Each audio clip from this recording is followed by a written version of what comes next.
ब्रह्मांड के सामने हमारी औकात। दोस्तों, आज हम जानने वाले हैं कि ब्रह्मांड के सामने हम इंसान क्या है हम इंसानों की ब्रह्मांड के सामने हैसियत। इस वीडियो को देखने के बाद आपका घमंड चूर चूर हो जाएगा जब आप जानोगे कि ब्रह्मांड कितना बड़ा है और इतने बड़े ब्रह्मांड में हम कहां एग्जिस्ट करते हैं, या फिर हमारा अस्तित्व इसके सामने कुछ मायने रखता भी है या नहीं। जानने के लिए वीडियो को पूरा जरूर देखें। दोस्तों, आपको जानकर हैरानी होगी कि हमारी धरती पर रहने वाले लोगों की संख्या यानी पूरी धरती की पॉपुलेशन लगभग 8 अरब तक पहुंच चुकी है। लेकिन धरती पर मौजूद ये सभी 8 अरब लोग लॉस एंजलिस जितनी जगह में समा सकते हैं। लॉस एंजलिस लगभग 1300 किलोमीटर के एरिया में फैला हुआ है। अगर हम बात करें हमारी धरती की, तो पूरी धरती लॉस एंजलिस से काफी ज्यादा बड़ी है। हमारी धरती का व्यास यानी धरती की मोटाई लगभग 13,000 किलोमीटर है। वहीं पर चांद का व्यास 3,500 किलोमीटर है। चांद इतना बड़ा है कि इसके अंदर 1 लाख हिमालय जैसे पहाड़ समा सकते हैं। और हमारी धरती इतनी बड़ी है कि धरती के अंदर चांद जैसे लगभग 50 उपग्रह समा सकते हैं। तो आप समझ गए होंगे कि धरती कितनी बड़ी है। तो दोस्तों, जरा एक बार सोच कर देखिए, धरती के सामने हम कहां टिकते हैं। चांद धरती से 3,84,000 किलोमीटर की दूरी पर मौजूद है। इस दूरी के अंदर सोलर सिस्टम के सभी 8 ग्रह समा सकते हैं। अगर हम अपने सूरज की बात करें तो हमारा सूर्य धरती से 15 करोड़ किलोमीटर की दूरी पर मौजूद है। हमारे सूरज का व्यास लगभग 14 लाख किलोमीटर है। धरती के मुकाबले में सूरज इतना बड़ा है कि इसमें 13 लाख धरती समा सकती है। यानी सूरज की विशालता की कल्पना हम आंख बंद करके भी नहीं कर सकते। तो आप सोच लीजिए, हम इंसान सूरज की विशालता के सामने क्या औकात रखते हैं। न सिर्फ इंसान बल्कि सूरज की विशालता के सामने धरती और चांद की भी कोई हैसियत नहीं दिखाई देती। हमारे सौरमंडल के सबसे विशाल ग्रह जुपिटर के अंदर हमारी धरती जैसी 1300 धरतियां समा सकती हैं और जुपिटर जैसे 1000 ग्रह सूरज के अंदर समा सकते हैं। तो दोस्तों, सूरज न सिर्फ धरती बल्कि जुपिटर की औकात से भी कई गुना बड़ा है। लेकिन औकात की बात करें तो ये तो बस एक शुरुआत है। अगर हम बात करें पूरे सौरमंडल की, तो हमारे सौरमंडल का व्यास 287 अरब किलोमीटर है। इतने बड़े सौरमंडल में हमारे 8 ग्रहों के साथ 5 बौने ग्रह, लाखों एस्टेरॉयड और करोड़ों मीटियोरॉइड्स मौजूद है। सूरज से लेकर नेपच्यून तक की दूरी करीब 4.5 अरब किलोमीटर है। ऐसे में अगर हम सूरज से लेकर नेपच्यून तक सूरज की लाइन बनाएं, तो इस लाइन में सूरज जैसे लगभग 3000 सितारे समा जाएंगे। तो आप समझ सकते हैं कि सोलर सिस्टम की साइज के सामने सूरज कितना छोटा है। अगर प्लूटो से हम सूरज को देखें, तो हमारा सूरज प्लूटो से कुछ ऐसा दिखाई देता है। हमारा सौरमंडल प्लूटो के बाद भी कई गुना आगे तक फैला हुआ है। यहां तक हम देख चुके हैं कि सूरज की साइज भी इतने बड़े सौरमंडल के सामने काफी छोटी पड़ जाती है। अगर हम और आगे की बात करें तो सूरज से और भी बड़े तारे अंतरिक्ष में मौजूद है। यह है वेगा स्टार, जिसका व्यास 38 लाख किलोमीटर है और इसमें सूरज जैसे लगभग 20 तारे समा सकते हैं। इससे भी बड़ा तारा है आर्कट्रस, जो 3 करोड़ 60 लाख किलोमीटर चौड़ा है। इसमें सूरज जैसे 17,000 तारे समा जाएंगे। और इसके और आगे चलने पर ब्रह्मांड में एक और तारा है, रीगेल, जिसका व्यास 11 करोड़ किलोमीटर है। इसके अंदर आर्कट्रस जैसे 50 तारे समा जाएंगे और सूरज जैसे 4,85,000 तारे समा जाएंगे। अब हम देख पा रहे हैं कि सूरज भी यहां आकर कितना छोटा पड़ रहा है।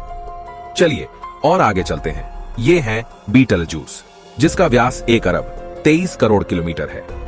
इसमें रीगेल जैसे लगभग 1400 तारे समा सकते हैं और सूरज जैसे लगभग 67 करोड़ तारे समा सकते हैं।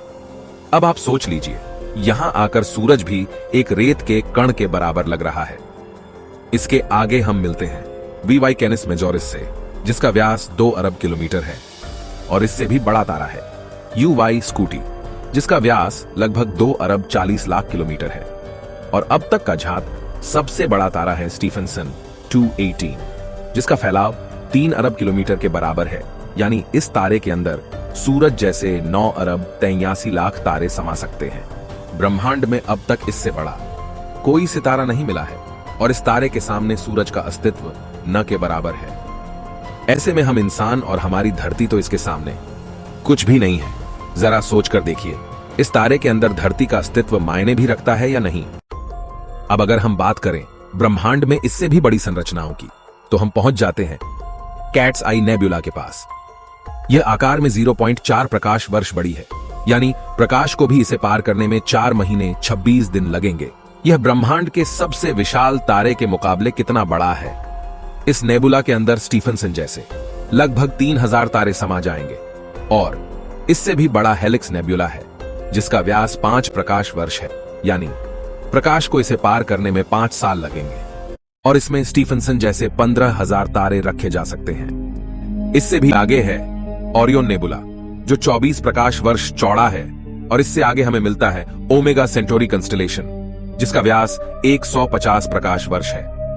और अब तक जिन विशालकाय संरचनाओं को हमने देखा है उन सबको अपने अंदर समाने वाली, इन सबसे करोड़ों गुना विशाल ये है हमारी आकाशगंगा मिल्की वे, यानी मंदाकिनी आकाशगंगा, जो कि 1 लाख प्रकाश वर्ष के व्यास में फैली हुई है। यानी यह इतनी बड़ी है कि इसे पार करने में प्रकाश को भी 1 लाख साल लग जाएंगे। और आपको बता दें कि प्रकाश की गति 3 लाख किलोमीटर पर सेकंड है। हमारी इस आकाश गंगा में इस तरह के बड़े बड़े 400 अरब तारे मौजूद है और इतने ही ग्रह इसके अंदर मौजूद है। तो यहाँ आकर आप कल्पना भी नहीं कर सकते कि यह कितनी बड़ी है। इसके अंदर हमारी धरती खत्म भी हो जाए तो इतनी विशाल आकाश गंगा को कोई फर्क नहीं पड़ने वाला है। हमारा सूरज भी खत्म हो जाए तो भी इसे कोई फर्क नहीं पड़ने वाला। ब्रह्मांड का सबसे बड़ा तारा भी खत्म हो जाए तब भी इस पर कोई फर्क नहीं पड़ेगा। लेकिन ब्रह्मांड यहां भी खत्म नहीं होता है।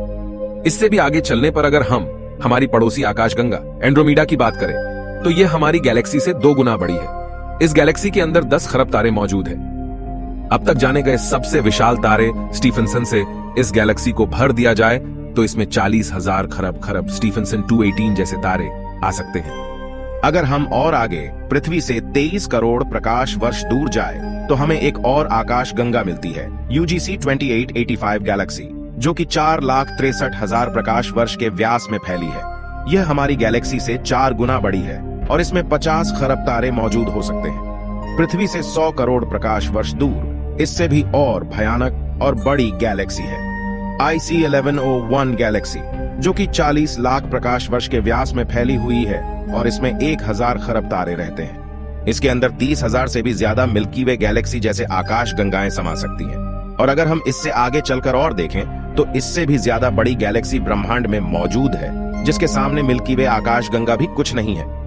पृथ्वी से 300 करोड़ प्रकाश वर्ष दूर ये है अल्क्योनियस गैलेक्सी, जो कि 1 करोड़ 60 लाख प्रकाश वर्ष जितने व्यास में फैली हुई है। इसमें हमारी मिल्की वे गैलेक्सी जैसी 40 लाख गैलेक्सी समा जाएगी। अब हम ब्रह्मांड के काफी बड़े स्केल पर पहुंच चुके हैं जहां हमारी गैलेक्सी, जिसकी विशालता की हम कल्पना भी नहीं कर सकते, वह भी इसके सामने कुछ नहीं है। लेकिन अब अगर हम और आगे चले और पूरे ब्रह्मांड की बात करें तो हमारा पूरा ब्रह्मांड जिसे हमने अब तक ऑब्जर्व किया है वह 93 अरब प्रकाश वर्ष के व्यास में फैला है और इसके अंदर ऐसी 200 अरब गैलेक्सी मौजूद है। और ब्रह्मांड के सामने तो सबसे बड़ी आकाश गंगा अल्क्योनियस गैलेक्सी भी कुछ हैसियत नहीं रखती। और जब इतनी बड़ी गैलेक्सी भी ब्रह्मांड के सामने कुछ नहीं है तो सूरज और धरती की तो बात ही छोड़ दीजिए। और हम तो इसके सामने कहीं नहीं टिकते। हमारे जैसे 8 अरब लोग, यानी हम सब पृथ्वीवासी मिलकर भी ब्रह्मांड के सामने कुछ भी नहीं है। बल्कि अगर इतने बड़े ब्रह्मांड में कहीं जीवन नहीं है और सिर्फ पृथ्वी पर ही जीवन है तो हम इतने बड़े ब्रह्मांड में काफी ज्यादा अकेले हैं। यहां पर ब्रह्मांड जो हमारी सोच से भी बड़ा है, ये पूरी तरह से वीरान है। अगर ऐसा है तो ये काफी डरावना है। ये हमें बताता है कि हम कितने अकेले हैं और अगर इसमें जीवन है भी तब भी हम कभी इतनी दूर तक एलियन से नहीं मिल सकते और तब भी हम अकेले हैं इस ब्रह्मांड में। जबकि यह ब्रह्मांड भी यहाँ आकर नहीं थमता, क्योंकि फिलहाल हमने इससे आगे देखा भी नहीं है कि ब्रह्मांड का विस्तार और कितना आगे हो सकता है। अगर यह कहीं खत्म होता है तो उससे आगे भी क्या और ब्रह्मांड है?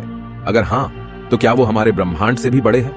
दोस्तों, इस तरह सोचने का कोई अंत नहीं, लेकिन एक बात तय है, अब तक ब्रह्मांड की जानी गई साइज के सामने हम कुछ भी नहीं है। और यही वजह है कि आज वैज्ञानिक भी ब्रह्मांड की इतनी बड़ी साइज को देखकर अचंभित है और ये मान चुके हैं कि इस ब्रह्मांड के सामने हम इंसान कुछ भी हैसियत नहीं रखते हैं। इतने बड़े ब्रह्मांड में हम एक छोटी सी गैलेक्सी मंदाकिनी आकाशगंगा में मौजूद, एक छोटे से सोलर सिस्टम में बसने वाले, एक छोटे से तारे के चारों ओर मौजूद, एक बहुत छोटे से ग्रह पर स्थित, काफी छोटे 200 देशों में रहने वाले 8 अरब लोगों में हम में से एक इंसान इस पूरे ब्रह्मांड के सामने कोई हैसियत नहीं रखता। क्या आपके पास खुद पर घमंड करने के लिए कोई कारण है? किस वजह से आप खुद को स्पेशल समझते हैं? अगर आपके पास ऐसा कोई कारण है तो हमें बताइए। क्या वजह है कि आप खुद पर घमंड कर सकते हो? आज से 6.5 करोड़ साल पहले धरती पर एक ऐसी प्रजाति मौजूद थी जिसने करीब 10 करोड़ साल तक धरती पर राज किया, जो खुद आकार में हमसे कई गुना बड़ी और डोमिनेंट थी। लेकिन सिर्फ एक एस्टेरॉयड ने इस पूरी प्रजाति को खत्म कर दिया। ऐसे में हम इंसानों की क्या हैसियत है? सिर्फ एक पल में ब्रह्मांड आपके अस्तित्व को मिटा सकता है, आपके वर्तमान को इतिहास में तब्दील कर सकता है। तो बताइए, क्या कारण है आपके पास कि आप कुछ स्पेशल हो? कमेंट में जरूर बताएं। हम मिलते हैं आपसे किसी अगले वीडियो में। तब तक के लिए हमारे वीडियोस देखते रहें।